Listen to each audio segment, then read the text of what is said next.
how to simplify this? Look at here. First of all, in subtraction of many fractions is multiplication. ఆ రెండు fractions మనం multiply చేయాలి. First of all, bracket లో ఉన్న వాటిని simplify చేయండి. Okay, 90 27 కి LCM 27 అవుతుంది. So 9 3 is 27, 3 7 is 21 కదా. Minus 27 సేమ్ డినామినేటర్స్ ఉన్నాయి కాబట్టి న్యూమరేటర్ సేమ్ రాయొచ్చు.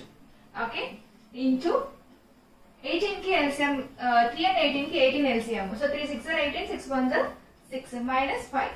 ఈ LCM ఫైండ్ అవుట్ చేసి న్యూమరేటర్స్ ఎలా రాయాలో తెలియని వల్ల వీడియో ఆల్రెడీ అప్లోడ్ చేశాను, watch it. Okay, next 21 minus 5 ఎంత 16 by 27 into 6 minus 5 is 1 by 18.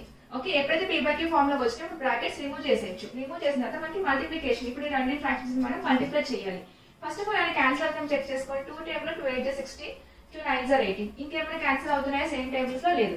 So 8 by 27 into 9, 18 plus 6 24. So 8 by 243 is the answer.